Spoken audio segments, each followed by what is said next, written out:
Terima kasih Akmal dengan Syafiq. Kalau dijual saya belilah. Kalau tidak kerana bulan, tidak mentari terbit meninggi. Kalau tidak kerana mara tersayang, tidak kita semua berada di sini.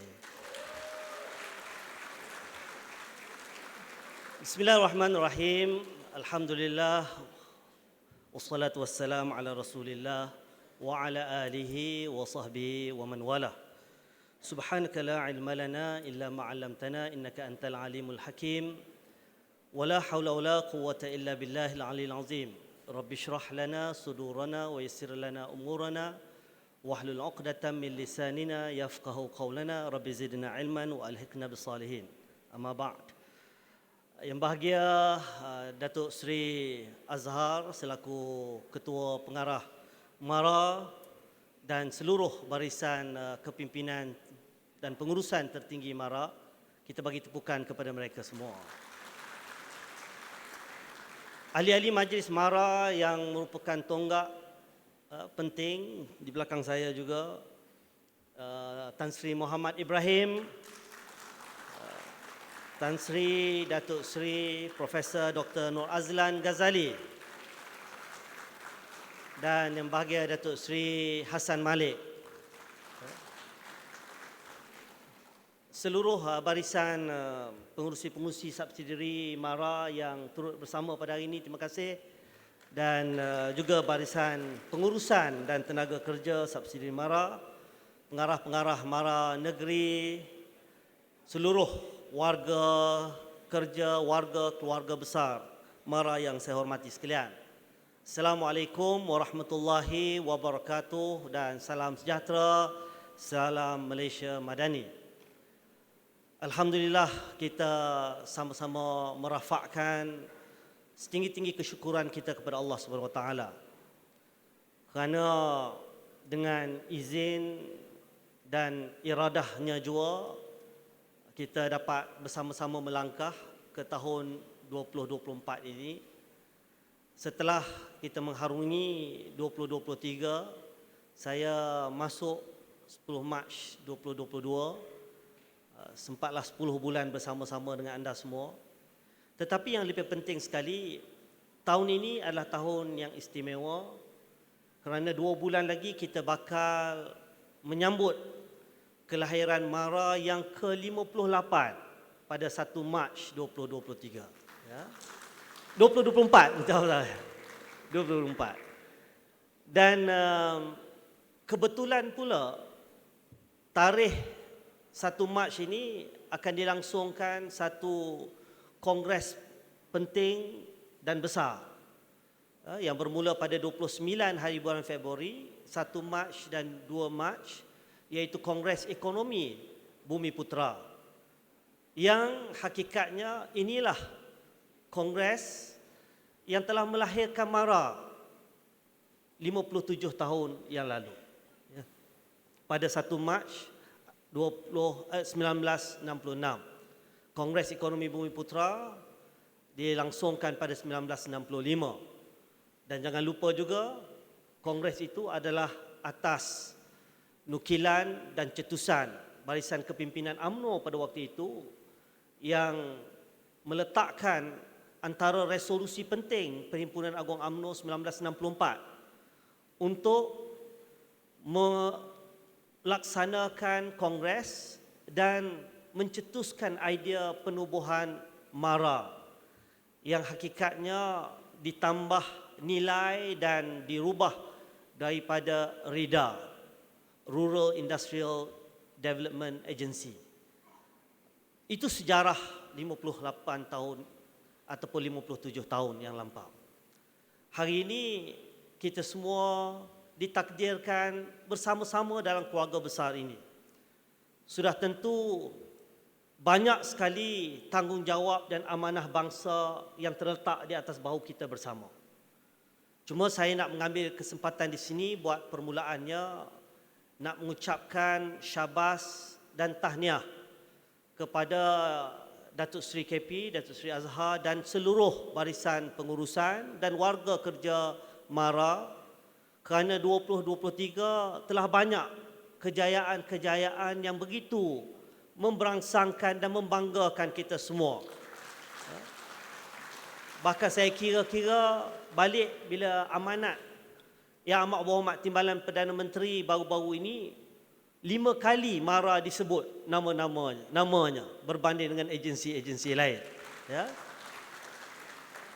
Antara sorotan 2023 yang saya paparkan dalam slide ini, termasuklah kita mengungguli semua anugerah tangan emas Perdana Menteri pada 2023 yang lalu.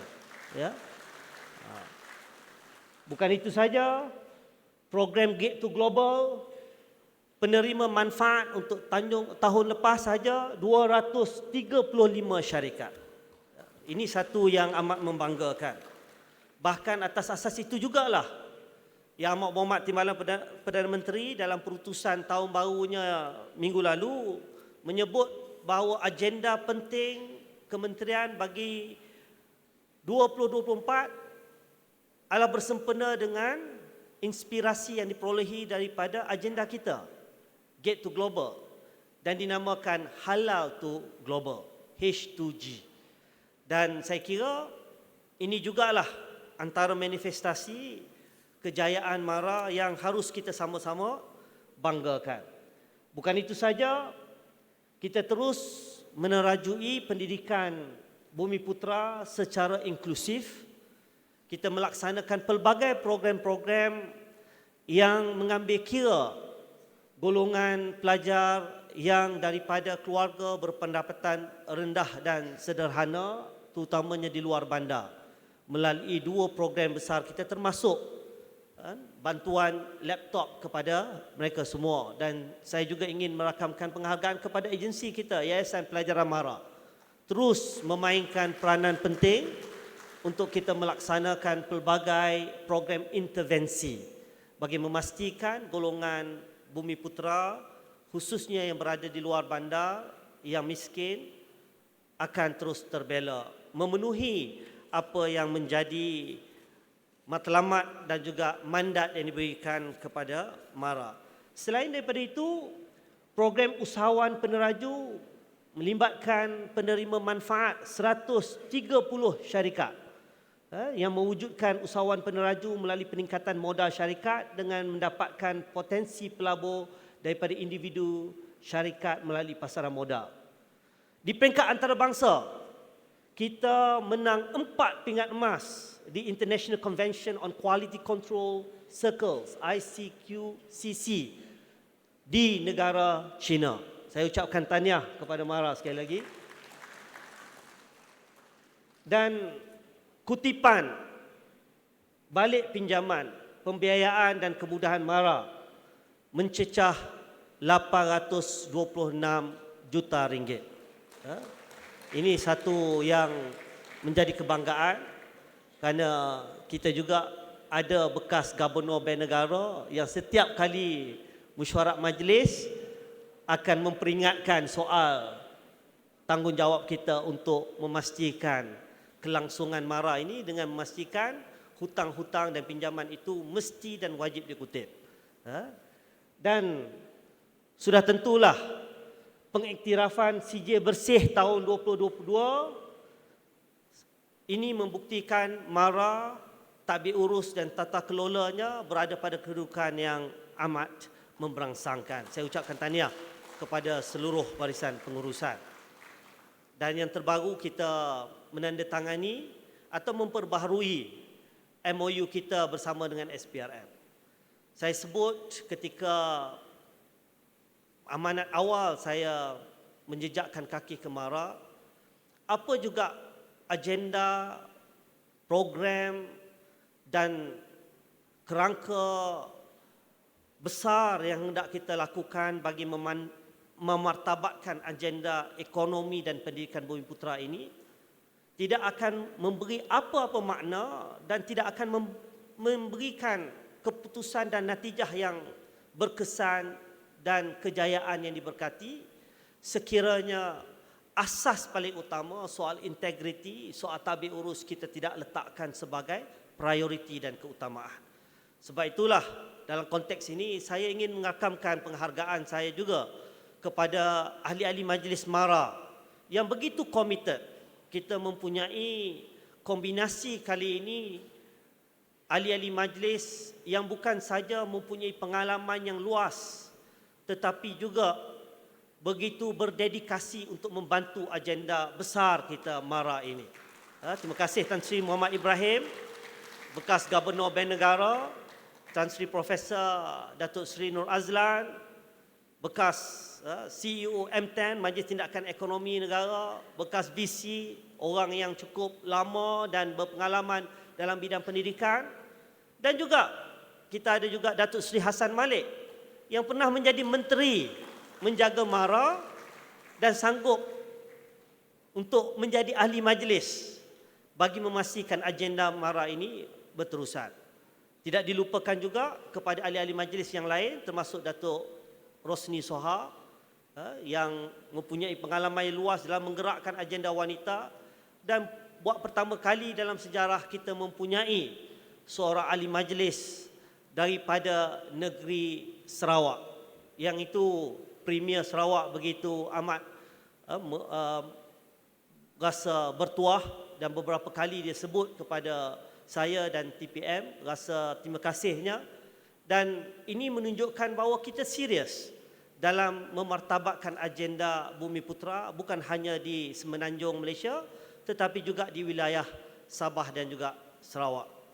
Sebab itulah kita mempunyai tanggungjawab yang besar di hadapan nak memastikan expectation, harapan rakyat kepada kita yang begitu tinggi dan besar untuk kita sama-sama galas dengan cara yang lebih berkesan dan berimpak tinggi.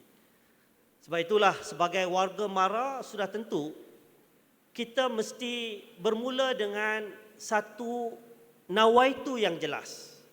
Kenapa kita berada di sini? Kalau kita tidak mengerti dan menghayati keberadaan kita berada di sini, ia tidak akan membawa apa-apa makna. Bahkan dalam banyak keadaan, ia boleh menjadi mudarat lebih besar daripada manfaat yang diperolehi. Berapa banyak agensi-agensi yang bertujuan untuk membantu agenda Bumi Putera yang hari ini sudah tidak ada di pentas nasional lantaran kebobrokan yang berlaku. Tetapi hari ini kita alhamdulillah Tuhan sayang kepada kita untuk kita terus menerajui agenda ini, dan usia 58 tahun bukannya usia yang pendek. Orang yang 50 tahun ke atas ini dia boleh jadi bermanfaat ataupun dia lebih memudaratkan. Serupa jugalah biasanya umur 50 tahun ke atas kena cek banyak kali, buat check up banyak kali. Mungkin ada kencing manis, ada jantung, darah tinggi. Kalau kencing manis itu kalau mudarat sangat sampai kena potong. Sama juga macam MARA. Bila dah menjangkau umur 58 tahun, sudah tentu kita tidak mahu keberadaan kita ini akhirnya dilihat sebagai liability, bukannya aset kepada agenda pembangunan negara. Dan jangan kita ingat bahawa keberadaan kita ini akan terus berterusan sebab semuanya terkait dengan pelbagai faktor, termasuklah lanskap politik tanah air. Walaupun benar kita ada akta yang menjaga kita dan mendukung kita, tetapi kalau politiknya tidak memberikan kelebihan kepada kita, saya kira ramai di kalangan kita melalui saat-saat yang buruk ataupun kelam ketika Kerajaan Barisan Nasional jatuh 2018. Saya bertanya kepada ramai pegawai-pegawai bila mana saya turun ke lapangan, dan juga kadang-kadang saya panggil pegawai-pegawai, saya tanya terus terang, kan? Kenapa di PRN 6 negeri kita ramai di kalangan penjawat awam tidak bersama dengan kerajaan perpaduan ataupun parti-parti yang mendukung kerajaan perpaduan? Antara jawapan yang ikhlas yang saya dapat daripada mereka, dia kata dia fobia dengan pH 1.0. Dan dalam pemikiran mereka, ini adalah kerajaan pH 2.0. Ya, saya tidak menghukum ataupun melabel sesiapa, tetapi saya cuba memahami dan menghayati bagaimana zaman pH 1.0 dulu benar-benar memberi kesan dan dampak yang memberikan satu kesan yang begitu mendalam kepada warga Mara. Saya dimaklumkan pada saat itu Mara nak diracik-racik, nak dipecahkan kepada 4 sektor. Mara tak perlu lagi fokus kepada soal pendidikan ini. Biar Kementerian Pengajian Tinggi, biar Kementerian Pendidikan yang memfokuskannya. Mara tak perlu lagi hantar keluar negara yang tidak dilihat sebagai memberikan pulangan ROI dari segi monetary dan dari segi kewangan. MRSM kenapa perlu pelajar-pelajar ini dikejut subuh seawal pukul 5.30 pagi. Mereka sepatutnya diberikan ruang untuk tidur 8 jam sehari. Ini semua adalah tempias yang saya cuba memahami kenapa fobia itu datang dan berlanjutan apabila kerajaan perpaduan ini wujud. Sebab itulah saya mengambil kesempatan disebutkan bahawa mau tidak mau kita kena akui bahawa Mara ini adalah institusi politik. Kerana institusi ini akan banyak bergantung kepada soal sejauh mana kuasa politik Melayu Islam itu benar-benar bertapak dan berakar kukuh. Kalau kuasa itu longgar dan rapuh, dia akan memberi kesan kepada agenda Mara itu sendiri. Walaupun namanya mungkin ada, tetapi intinya mungkin akan dilarutkan. Sebab itulah kita tidak boleh melihat apa juga yang kita nak lakukan ini secara terpisah daripada realiti politik, terpisah daripada realiti ekonomi. Jauh sekali sekiranya kita melihat ini sebagai agenda peribadi kita sendiri. Kerana itu semua akan memudaratkan. Saya teringat kata-kata Hasan Al-Basri yang menukilkan daripada riwayat yang dinukilkan daripada kata-kata Sayyidina Ali. Dia sebut, Al-amil ghairi ilmin, kassair ala tariqin.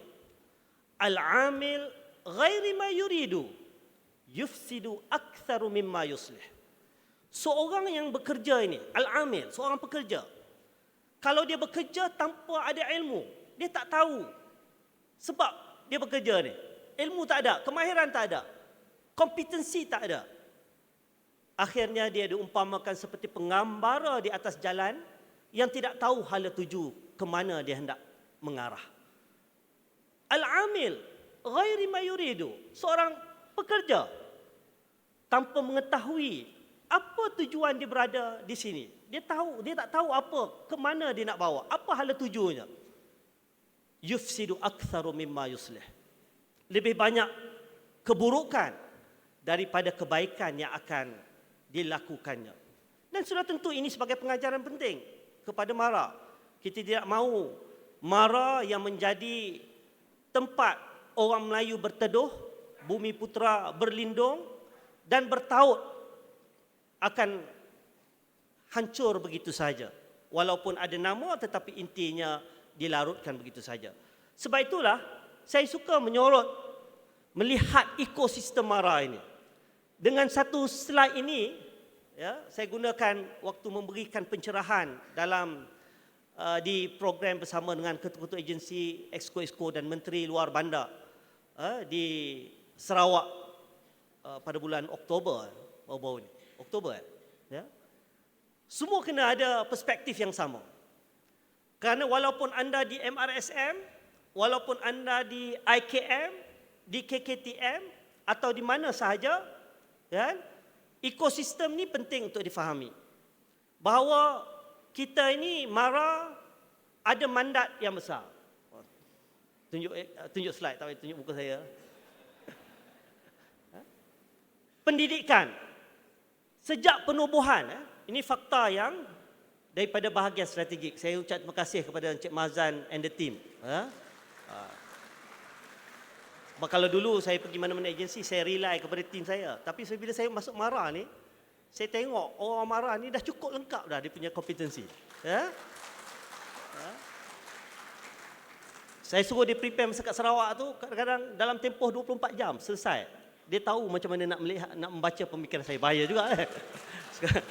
Sekarang ni dia dah tahu dah macam mana pemikiran saya. Jadi macam semalam bila saya kata saya nak bentangkan hari ni, pagi tadi lagi lepas subuh pun saya ada bagi tambah baik. Tapi saya ucap tahniah lah, maknanya mana confirm lah bangun subuh tu. Sebab pukul 5.30 pagi bila saya teks tu, dia jawab terus. Pendidikan sejak kita ditubuhkan. Ya? Boleh saya bergerak?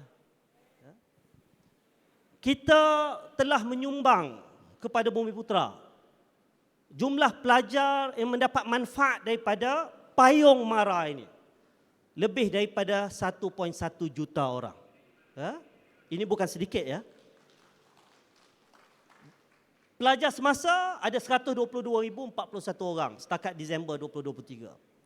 Mara, hari ini kita ada 344 institusi pendidikan. Ya? 344 ini bukan hanya MRSM yang sudah menjangkau 57 MRSM. Sebab apa? Sebab kadang-kadang orang di luar sana, dia tengok Mara, dia ingat MRSM. Dia lupa kita ada Giat Mara, kita ada Institut Kemahiran Mara, yang mana dua aliran penting yang kita pelopori. Aliran TVET ya, dan aliran Academic Professional.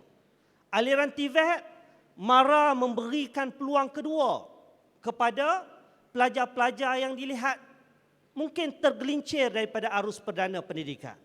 Giat Mara saya ucapkan syabas. Sentiasa prihatin dan memberikan peluang ini kepada anak-anak Melayu kita. Ya, orang yang tak ada SPM pun kita masih menerima mereka. Bahkan kita kena war-warkan. Sebab itu saya sebutkan bila saya masuk Mara, bila saya melihat ekosistem Mara ini, saya sendiri pun teruja. Dan sebab itu saya memperkenalkan hashtag merakyatkan Mara. Bukan kerana Mara ini tidak dekat dengan rakyat, tetapi kadang-kala dalam zaman fitnah akhir zaman, teknologi maklumatnya dan informasinya di hujung jari, silap kita menangani satu-satu isu dan maklumat, kita akan dilihat menjadi liability dan fitnah. Orang tak merasai kehadiran kita kerana kadang-kadang kita tak bercakap dan berkomunikasi dengan mereka. Kita kena ulang-ulang kepada mereka bahawa Mara ini menyumbang besar kepada orang Melayu, kepada Bumi Putera, kepada orang TVET, anak-anak kampung di luar sana, orang yang tak lulus SPM. Kita bagi peluang. Sebab itulah mungkin Tan Sri, saya tak pernah share dengan Tan Sri bila saya pergi ke Giat Mara Tasik Gelugor. Ini saya ulang-ulang sebab saya nak ceritakan bagaimana keterujaan dan bagaimana masyarakat di luar sana kena tahu betapa besarnya impak ya yang boleh kita berikan kepada anak bangsa kita. Saya pergi ke Giat Mara Tasik Gelugor. Kan? Saya interview temu ramah bila saya duduk pusing-pusing makmal sebagainya, seorang pelajar ni. Dia sanggup datang daripada Pahang all the way pergi ke Tasik Gelugor untuk ambil bidang judgement. Saya tanya dia SPM berapa dapat? Oh, saya kata malulah, lebih banyak P daripada G.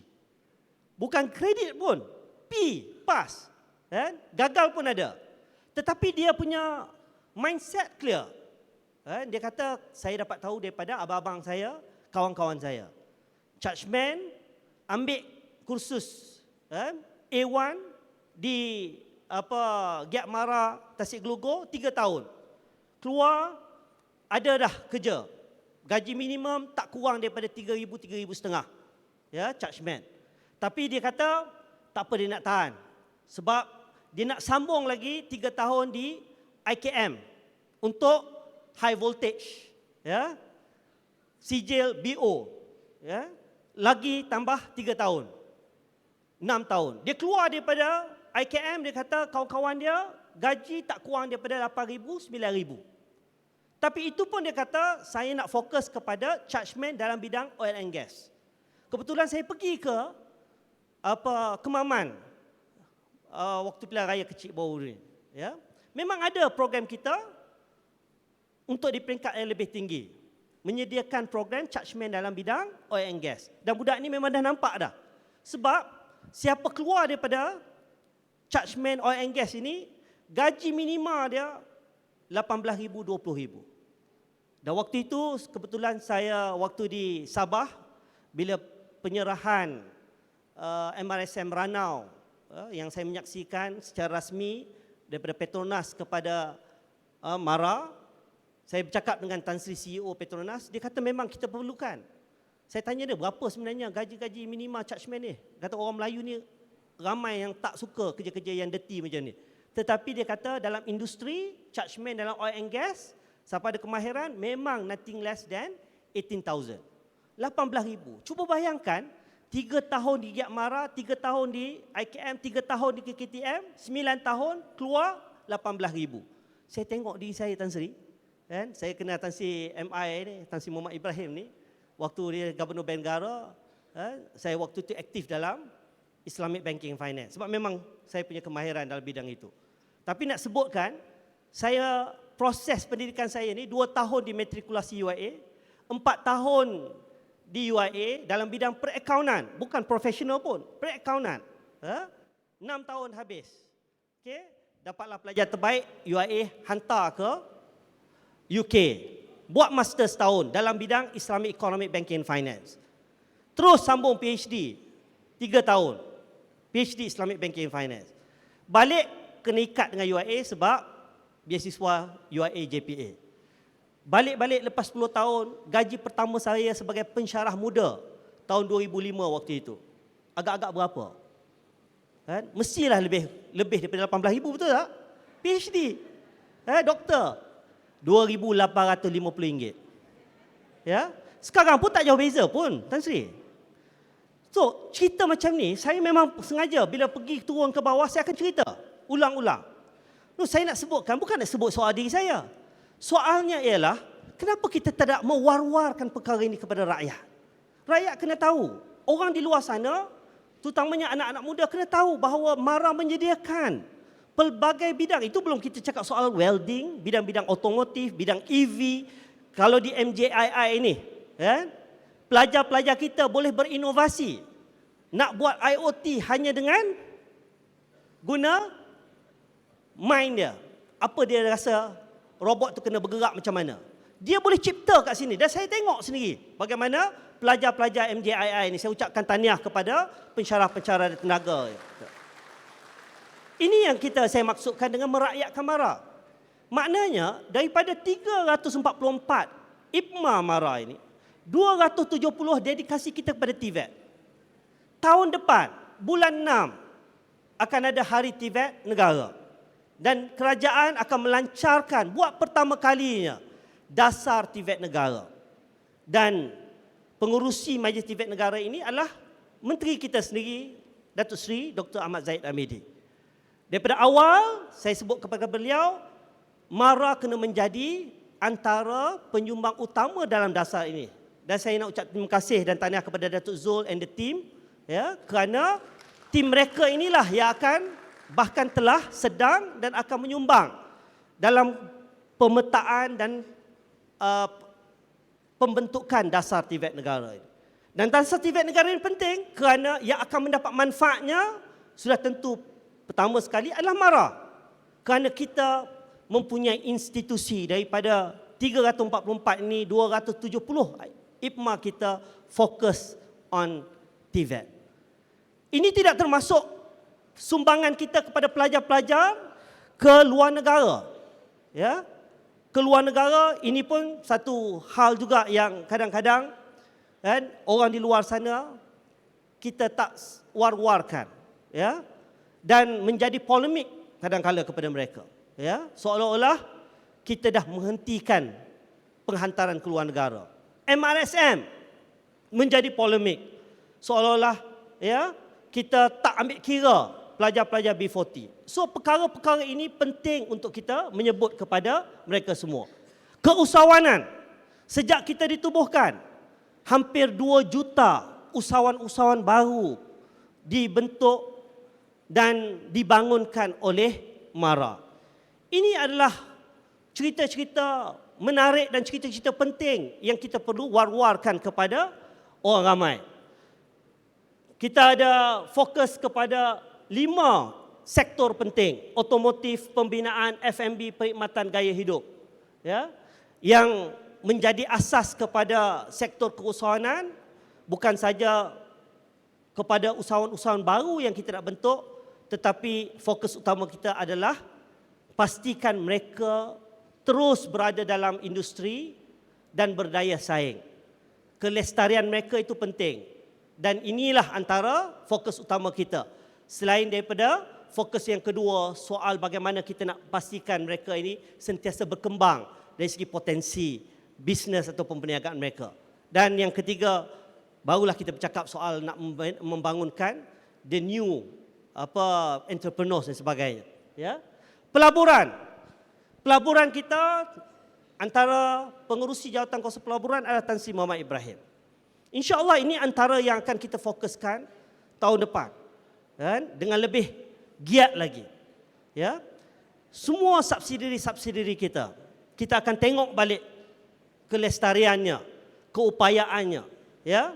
Apa-apa pun, asas pertama seperti mana saya sebutkan tadi, aspek tabik urus mesti par excellent. Tak boleh kita kompromikan soal pembaziran maupun ketirisan. Tetapi bagaimana kita nak pastikan ekosistem MARA yang sebegini besar, dengan bajet MARA yang diberikan kepercayaan oleh kerajaan, tahun 2024, bajet MARA sahaja 3.99 bilion ringgit. Ini adalah bajet yang terbesar berbanding dengan agensi-agensi lain. Perdana Menteri 5 kali dia peringatkan kepada saya setiap kali jumpa. Dia kata, Ashraf, remember, your budget is higher than 6 other ministries under my purview. So, bayangkan, kita ini lebih besar daripada 6 kementerian. Bahkan kalau kita semak balik, bajet kita lebih besar daripada negeri Selangor. Negeri Selangor pun baru 3.1 bilion setahun. Kita ni 3.99 bilion. Maknanya, kita tak boleh pandang enteng soal keberkesanan program kita. Sebab itulah, we have to do away our old tradition and conventional mindset. Maksud saya, kita dah tak boleh pemikiran cara lama, complacent, business as usual. Saya tak kata, saya sebut daripada awal, kerja kami di peringkat ahli-ahli majlis tidaklah begitu sukar kerana kami hanya memberikan panduan. Tetapi saya sekali lagi ingin mengucapkan terima kasih dan penghargaan saya kepada ahli-ahli majlis, kan? Walaupun allowance-nya tak seberapa, kan? Allow meeting saja RM500 je. Itu cakap terang-terang lah. Sebab ada orang kata kat sana, oh jadi ahli lembaga MARA, ahli majlis MARA jadi pengurusi ni, kan? Allowance dia hampir RM100,000 sebulan. Saya gelak Tan Sri. Sebab saya sebut pada Tan Sri, dua-dua Tan Sri bila saya telefon nak pujuk mereka. Saya kata, kalau Tan Sri melihat MARA ni macam other financial institution or other corporate entity that give you retainer fees, nothing less than 5 numbers, 5 digit, and the subsistence allowance, the meeting allowance, yang begitu besar nilainya, tapi masuk MARA ni tak ada apa-apa ganjaran dan imbuhan sebesar itu. Tetapi if you feel that this is the institution that you want to contribute for your hereafter, jariah yang paling besar before we leave this world, inilah institusi yang akan menyumbang kepada pahala jariah kita sampai bila-bila. Dan alhamdulillah, saya terima kasih kepada Tan Sri Muhammad Ibrahim, Tan Sri Nur Azlan, Datuk Sri Hassan Malik kerana bersama-sama dengan saya, dan mereka kerja memang, kadang-kadang saya pun rasa malu juga. Tan Sri kadang-kadang berada kat pejabat. Pernah sampai pukul apa Tan Sri? Pukul 2 pagi. Dia turun-turun, dia kata tak ada orang dah. Tan Sri, this is not bank negara, Tan Sri. Bank negara 24 hours around the clock. You have to monitor the capital market, overseas and so on. Tetapi, ya, walaupun begitu, saya secara peribadi, secara umumnya bila saya tengok MARA ini, kita mempunyai warga kerja yang penuh dedikasi dan kalau nak ikutkan memang imbuhan yang diberikan, emolumen yang diberikan tidak setimpal dengan amanah dan tanggungjawab. Sebab itulah yang paling penting, bagaimana amanah yang sebesar ini untuk kita pastikan dia memberikan impak yang lebih besar. Sebab itulah majlis kita membuat satu penelitian berkenaan dengan hala tuju MARA akan datang. Dengan kebanggaan kita yang sebegini besar menyumbang kepada anak bangsa, seperti mana data statistik negara, ya, 82% sekarang Bumiputera terlibat dalam bidang profesional dan kita belum ada satu bentuk measurement yang betul-betul tepat, tapi bagi saya dan saya menjangkakan tidak melampau untuk saya katakan lebih daripada separuh nilai itu adalah sumbangannya daripada MARA kita sendiri. Itu adalah realitinya, ya. Dan sebab itulah dalam hal yang lain kita tidak boleh apologetik. Bila saya sebut bahawa ini adalah institusi politik, kita adalah institusi yang melaksanakan perkara 153, keistimewaan Melayu Bumiputera. That's why saya secara terbuka menyatakan berapa bajet kita, apa yang kita lakukan. Walaupun saya tahu mungkin di kalangan bukan Bumiputera akan mencemburui kita. Tetapi kita hari ini kalau ikut statistik yang dikeluarkan oleh Jabatan Statistik Negara pada Disember 2023, jumlah Bumiputera dalam konteks penduduk Malaysia hari ini sudah pun mencecah 70%. Maknanya kalau kita mengimplementasikan dan melaksanakan, merealisasikan agenda perkara 153 itu, bermakna kita telah menguasai lebih daripada separuh ataupun hampir 2/3 rakyat di negara ini. Sebab itu kita tidak boleh rasa bersalah dengan agenda ini. Cuma saya ulang kali ketiga, kita kena pastikan agenda ini mesti dilakukan dengan penuh amanah, berintegriti, tak boleh ada ketirisan, tak boleh ada pembaziran. Dan kita kena tengok balik cara kerja kita. Apakah kita rasa seronok dengan numbers yang kita keluarkan, output yang kita keluarkan, ataupun kita realign balik. Melakukan satu proses penambahbaikan dari segi realignment agenda kita. Itu sebab di peringkat majlis kita memperkenalkan apa yang kita panggil 3P. Ya? 3P ini penting. Kerana selama ini kerangka 3P ini yang melibatkan soal pertama penyertaan, yang kedua pemilikan dan yang ketiga soal penguasaan. Kita boleh berbangga dengan lebih 10,000 doktor-doktor dan mereka yang mempunyai kelayakan dalam bidang kedoktoran dan sains perubatan yang kita telah lahirkan. Ya? Kita lahirkan lebih daripada 7,000 peguam-peguam. Kita lahirkan lebih daripada 5,000 arkitek. Kita lahirkan seperti mana saya sebutkan tadi, usahawan-usahawan kita yang begitu ramai sekali. Tetapi apakah kita rasa selesa dengan numbers output yang kita lahirkan ini? Kita hantar pelajar ke luar negara. Seorang pelajar kita belanjakan antara 750,000 sehingga 1.2 juta. Untuk tempoh 3 tahun mereka belajar di luar negara. Apakah dengan wang yang sebegitu besar, ukurannya hanya dengan return dari segi aspek monetary saja? Apakah kita rasa cukup selesa bila mana kita memberikan laporan kepada setiap tahun kepada ahli majlis dan kepada kementerian, kepada parlimen bahawa kita telah melahirkan X numbers of doctors, X numbers of professional. Itu saja? Tidak. Kita kena bergerak ke satu tahap yang lain. Sejauh mana orang Melayu ini sudah mempunyai pemilikannya dalam pelbagai sektor ekonomi. Dulu retorika 30% equity Bumiputera, ya, yang sering diulang-ulang oleh orang politik seperti saya. Ya, ini semua tidak memberi apa-apa makna. kalau kita tidak benar-benar memiliki dan menguasai sektor-sektor yang pelbagai ini. Sebelum hadir ke sini di bilik menunggu tadi, ya, Tan Sri MI menyebutkan we have to rethink about the existence of GLCs. It is absurd to include EPF, Khazanah, to be part on our measurement. To what extent our equity participation in capital market, for example. Ya, sebab EPF bukan hanya orang Melayu Bumiputera, betul Tan Sri?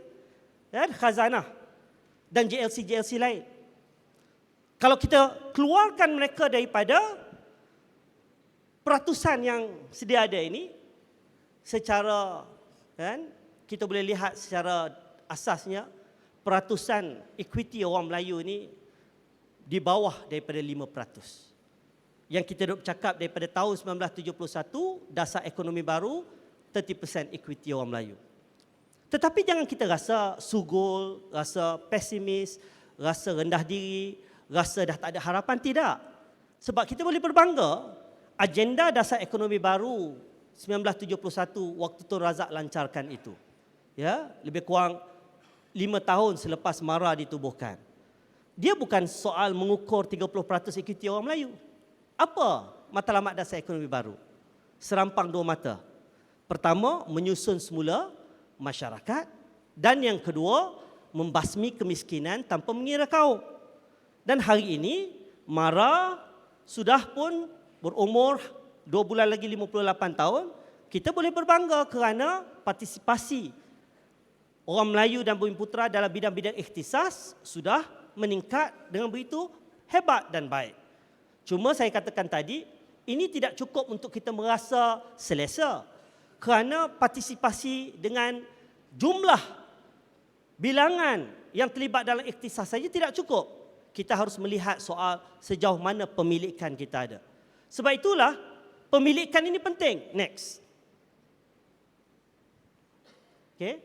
Saya bagi contoh ya. Saya sebutkan tadi angka-angka. 9 bidang fokus kita yang kita tawarkan, sama ada bahagian penganjuran MARA ataupun daripada MRSM sampai ke UniKL dan UPTM. Hari ini kita telah melahirkan 14,002 orang pelajar-pelajar dalam bidang natural science, medical science specialist, 9,284 accounting and finance, 985 build professional, 3,879 creative design, 24,537 dalam bidang-bidang ekonomi, bisnes dan management, 22,592 pelajar-pelajar yang dalam bidang engineering dan environment. Tetapi ini semua numbers kalau kita ukur dari segi output. Ya. Tetapi sejauh mana numbers ini kita nak lihat sejauh mana keberkesanan pegangan Melayu dalam sektor-sektor yang berkaitan. Itu sebab perkara yang kedua, soal pemilikan ini penting. Kerana pemilikan Bumiputera juga merangkumi aspek keusahawanan bagi meningkatkan ekonomi negara. Dan daripada situlah yang kita nak ukur sejauh mana kedudukan kita dalam pelbagai sektor. Kita ada program otomotif di GAP MARA. Kita ada program otomotif di IKM. Kita ada program otomotif di KKTM. Ya. Tetapi apakah kita seronok dengan mereka ini menjadi berkemahiran dalam bidang otomotif, keluar dapat kerja, itu saja. Ya, kerana ukuran kita setakat berapa ramai kita dah masuk dalam sektor pekerjaan. Tapi sekali lagi saya ucap tahniah kerana angka kita menunjukkan bahawa graduan TVET kita hampir 99% dapat kerja. Ini pun adalah kerana anda semua. Ya. Sebab itu orang tak boleh pertikaikan dari segi kualiti, dari segi kebolehpasaran kerana angka tidak menipu. Tetapi kita harus pergi kepada satu tahap yang lain. Bagaimana nak pastikan mereka yang kita latih di GAP MARA, di IKM, di KKTM, di UniKL, mereka ini akan terlibat juga sebagai usahawan. Ya? Dan oleh kita boleh ukur. Saya ucap tahniah sekali lagi kepada bahagian pembangunan usahawan. Ya, kerana pelbagai idea-idea cetusan yang telah kita mulakan langkah seperti UNI Clinic, kita ada 69 buah. UNI Pharmacy 19.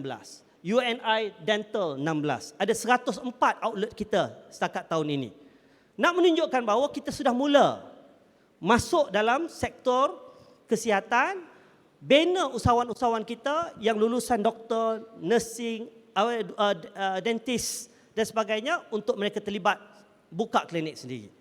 Tetapi apakah cukup dengan hanya kita berpartisipasi dari segi pemilikan dalam sektor kesihatan, tetapi kita masih lagi menggunakan ataupun daripada supply chain dia, ubat-ubat orang lain yang supply, utensils orang lain yang supply, tools orang lain yang supply. Ya, di sinilah kita memerlukan measurement kita ataupun penilaian kita sejauh mana kita pergi kepada P yang ketiga, soal penguasaan dalam sektor kesihatan, sektor otomotif. Tahun ini, tahun lepas, saya menyaksikan di Perlis program pembangunan usahawan otomotif MARA dan Petronas, PAM. Yang hari ini CEO Petronas Dagang, lubricant yang datang hari itu, dia mengatakan 70% KPI dia disumbangkan oleh MARA.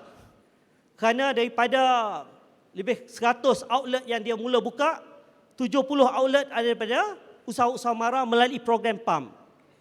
Dia kata dia nak tambah lagi tahun depan sebab KPI dia akan menjadi 500 tahun depan. Saya kata kepada MARA, kita letak KPI kita, lahirkan 200 minima usahawan-usahawan dalam bidang otomotif perbengkelan bersama dengan Petronas ini. Kerana sistem teknologi Petronas bantu. Kita bantu dari segi pembiayaan, kita bantu juga dari segi mentoring. Itu kekuatan kita. Ya. Jadi ini satu contoh.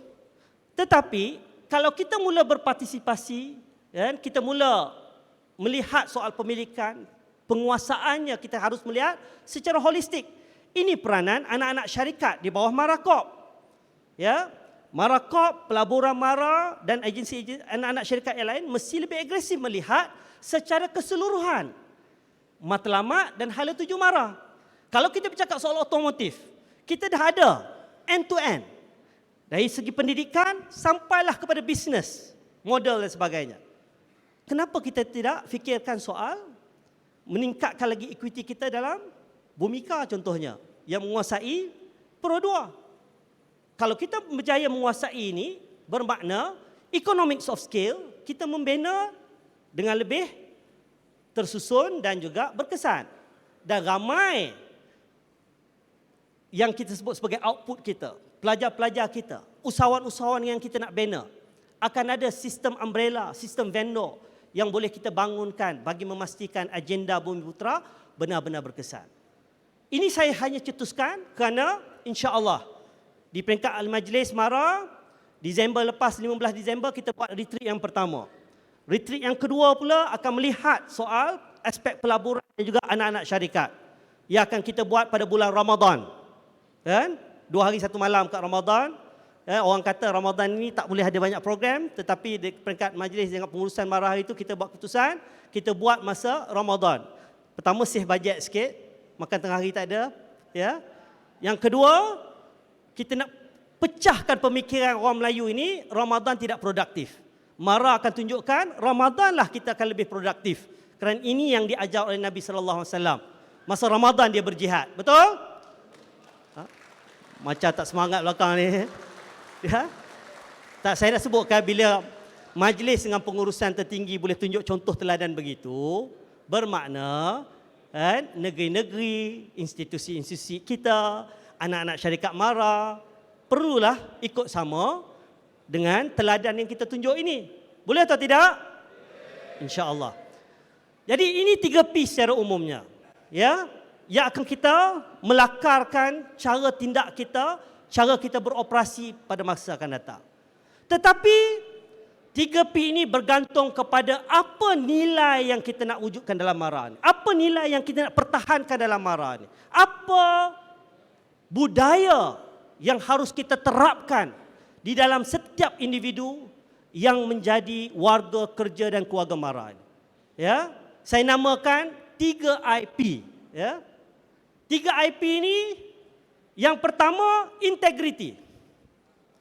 Apa yang kita rancangkan semuanya tidak akan memberikan apa juga makna kalau tidak ada integriti.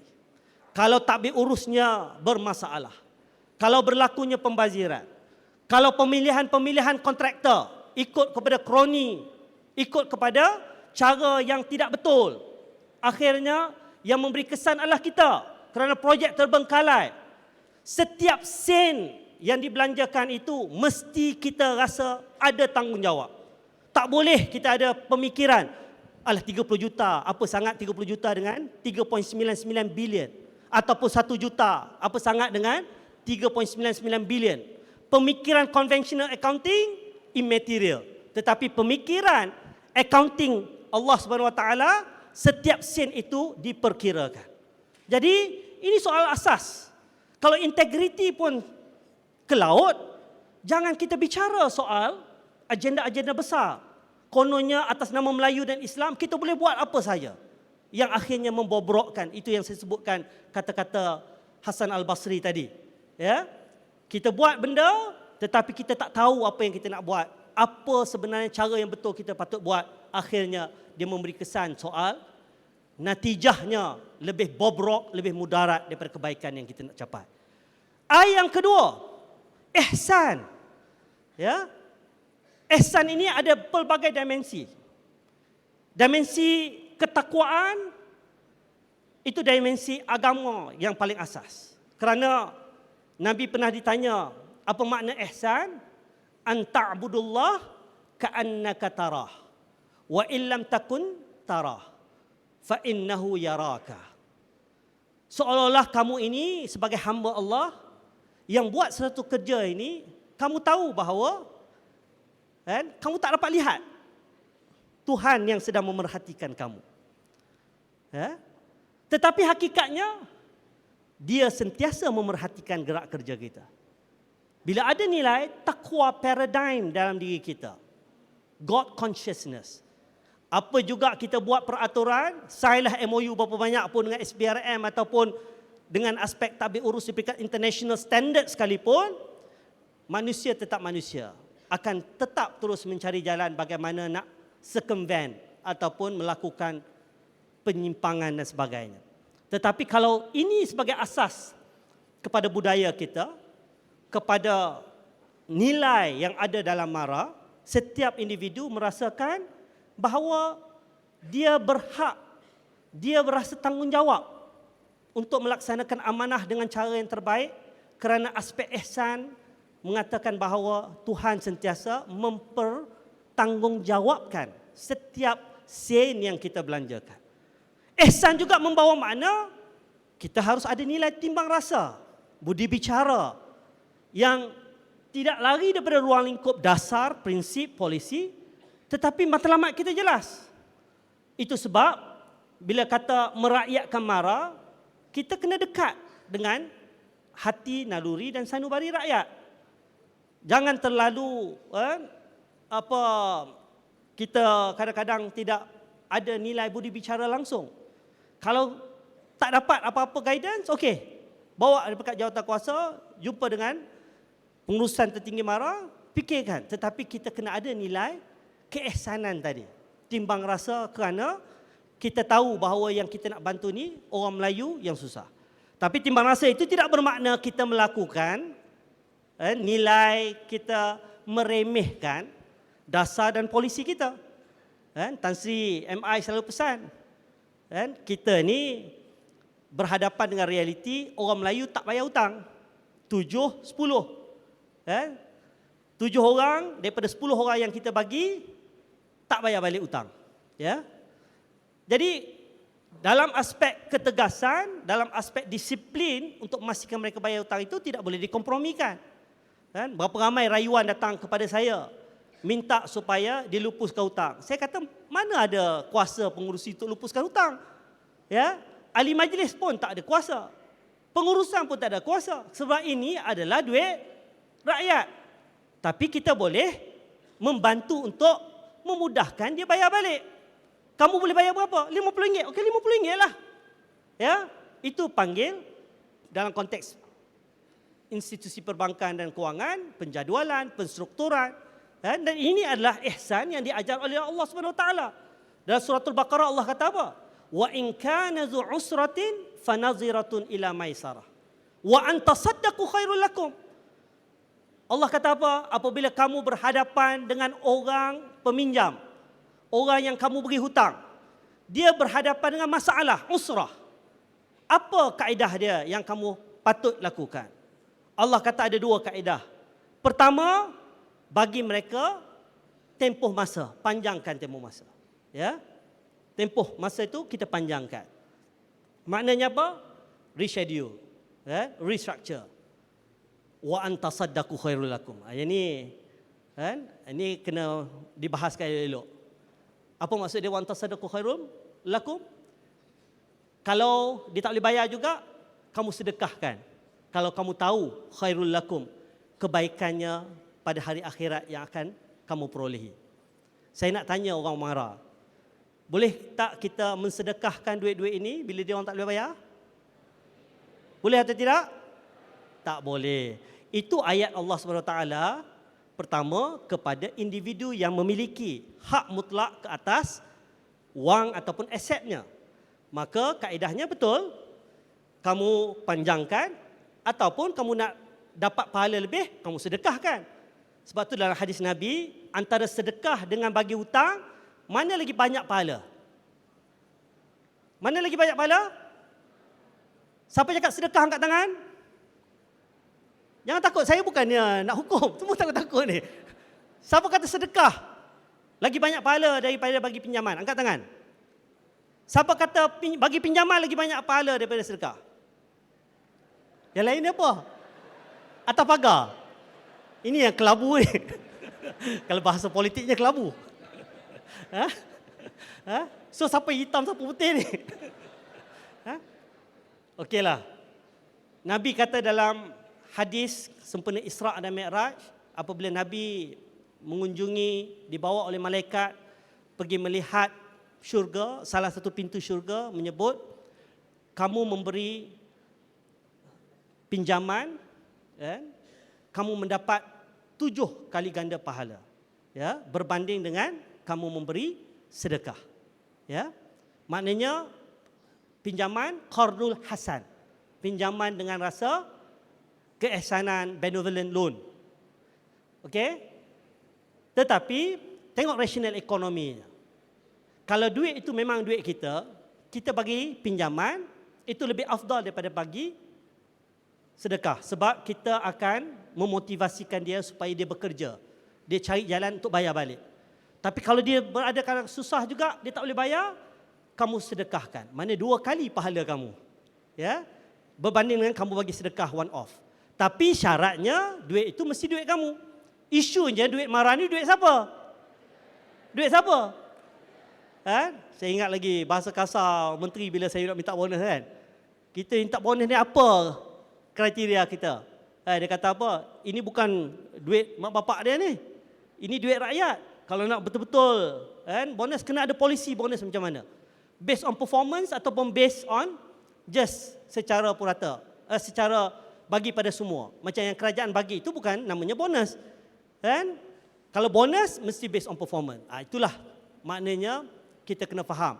Itu sebab value yang kedua, ihsan ini penting. Yang ketiga, inovatif. Mara kena sentiasa berinovasi dengan perkembangan-perkembangan baru. Termasuk juga dari segi kita nak communicate ourselves to people. Mara kena sentiasa menjadi rakyat-sentrik. Pemikiran kita, apa juga kita buat, it has to be rakyat-sentrik. Apa juga gerak kerja kita, rakyat-sentrik. And refer back to our mandate untuk bantu mereka.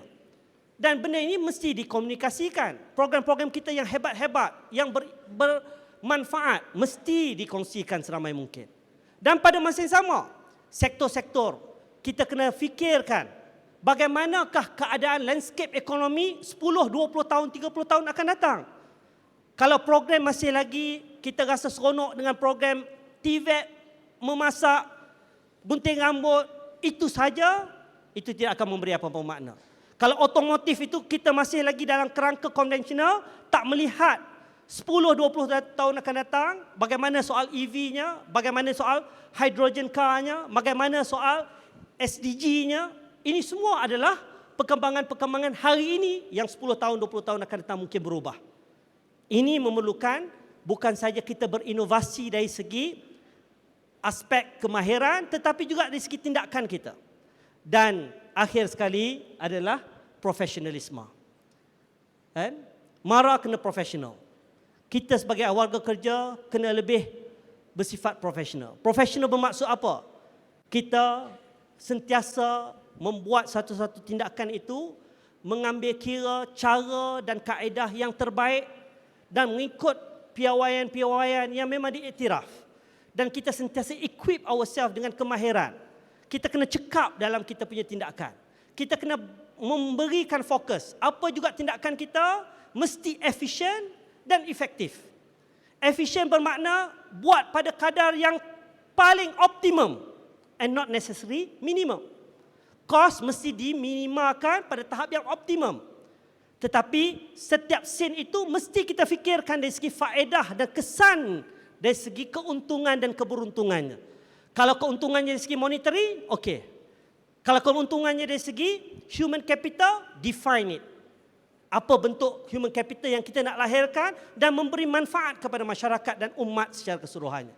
Contoh yang paling jelas, kita hantar beribu-ribu orang ke luar negara. Kalau nak mikirkan soal ROI dari segi monetary, memang tak berbaloi.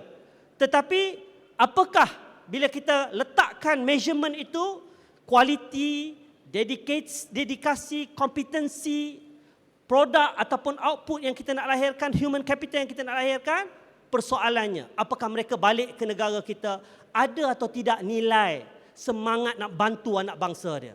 Ataupun lebih buruk lagi, mereka lah menjadi pengkhianat kepada agenda anak bangsa dia. Ini antara perkara yang mustahak. Dan sebab itulah program kita penganjuran baik di MRSM baik, AKM baik, tidak hanya dinilai sampai ke peringkat UNIKL dan UPTM. Tidak hanya dinilai dari segi kos yang kita tawarkan. Sejauh mana mereka ini diiktiraf di peringkat nasional dan juga antarabangsa. Tetapi kita kena pastikan mereka mempunyai jati diri yang jelas. World view yang jelas. Bahawa ini semua tindakan apa juga yang kerajaan belanjakan dengan allowance tiap-tiap bulan lagi bagi pelajar-pelajar IPMA kita. Apakah setiap sen yang kita belanjakan itu akhirnya melahirkan modal-modal insan yang memberi manfaat kepada agamanya, bangsanya dan juga negaranya.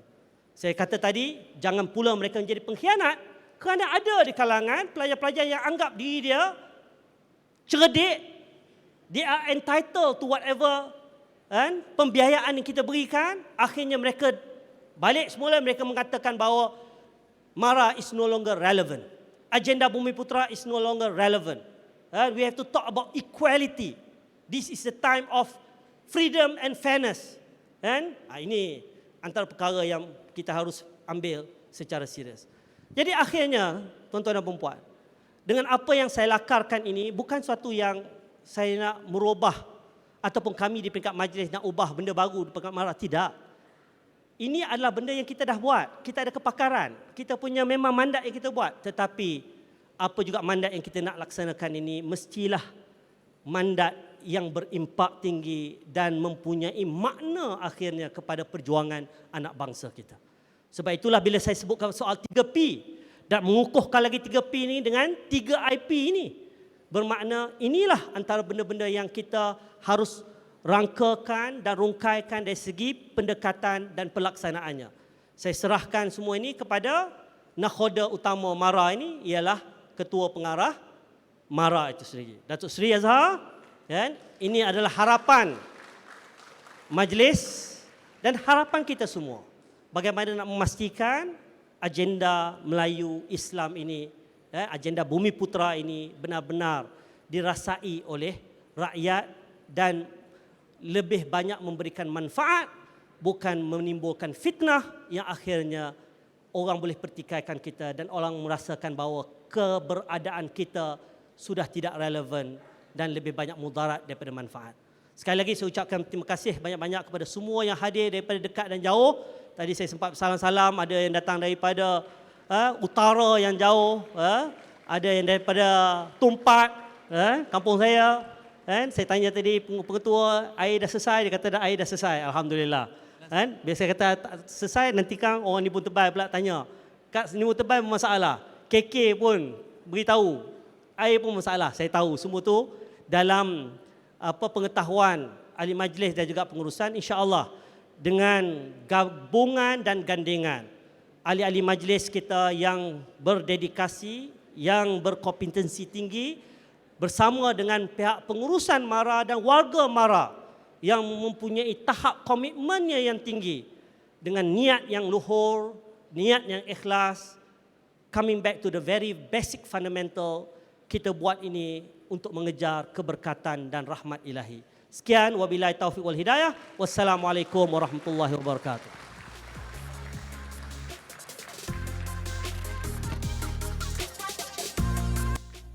Waalaikumsalam warahmatullahi wabarakatuh. Tuan-tuan